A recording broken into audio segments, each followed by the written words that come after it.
Străbatem 6000 de ani într-o clipită și ajungem la Margine, o localitate din apropierea orașului Suceava. Marea zeiță de la Cucuteni ia pentru noi chipul și asemănarea unei femei simple, Ana Magopăț. Da, asta meserie din tată în fiu. Tățulare.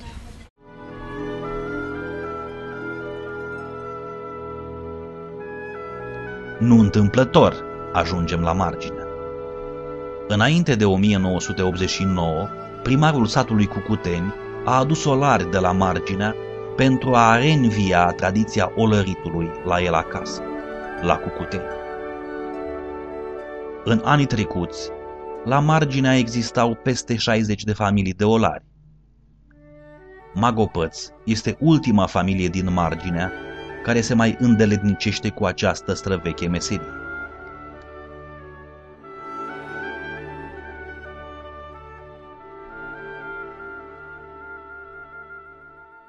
Toți miniștrii au fost vizitați și le-au plăcut. Și au zis să nu lese meseria asta, că e frumoasă. A fost un general din Republica Moldova, nu știu, și au zis când se învârtea roata acolo, el filma, mă uit la bucata azi de pământ, poate a fost odată un prinț, ori un rege, și iar învie, iar îl învie să fie din marine.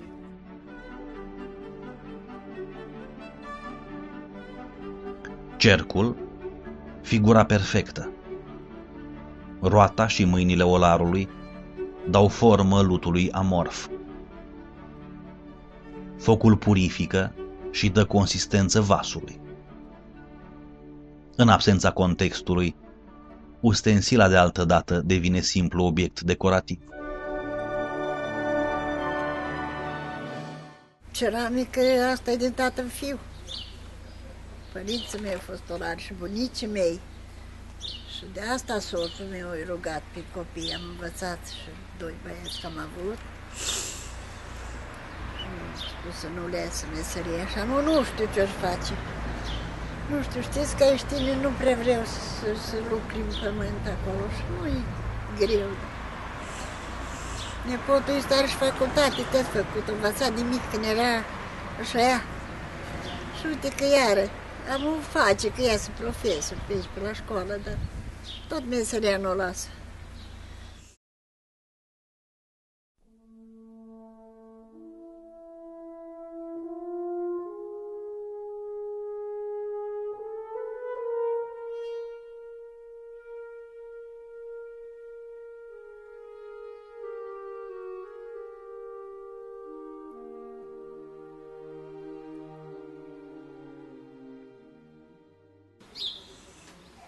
Asta era meseria noastră, de la părinți.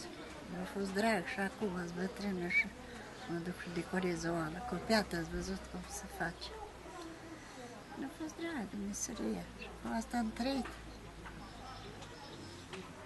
Dar eram cam amărâți de prima dată, nu venea așa lumii la noi. Trebuia să facem pentru casnic și le duceam prin sate. Noi nu aveam pământ mult, le schimbam pe porumb, pe grâu. Și pe la piață ați văzut cum duceam. Foarte greu 3 dolari. Era mult și nu era vânzări.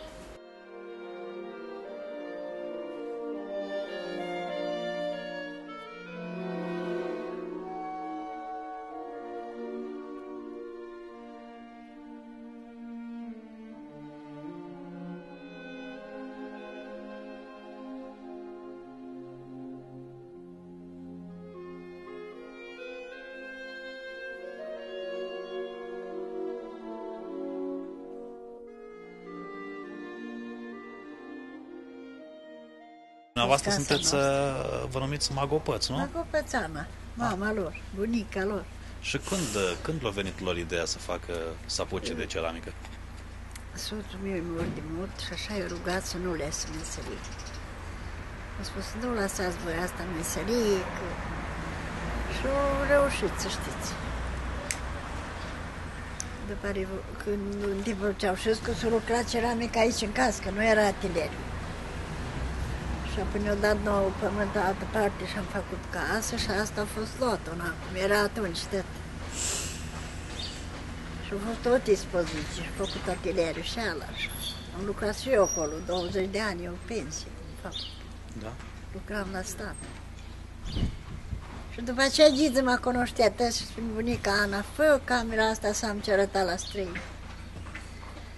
Și eu la pensie, soțul mi-a murit și eu cu copiii mai eu aici, cât trăiesc. Și am făcut acte la nepotul meu, care lucră acolo, Duruțu, și a zis bunica, niciodată n-a s-o stricat, să te văd în prag.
Puteți spune că olăritul a fost și a reprezentat viața dumneavoastră? Da.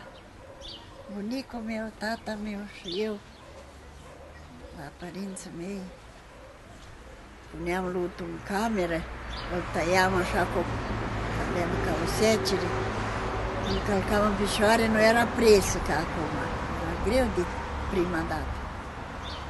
Acum o presă, au pământul vine împachetat ca urgii. Și așa, îmi plăcea așa, făceam. Îl călcam în picioare, după aceea îl tăiam și muiam, poate de 4-5 ori, cum se facea ca untul, ca brânza, ca să poată lucra.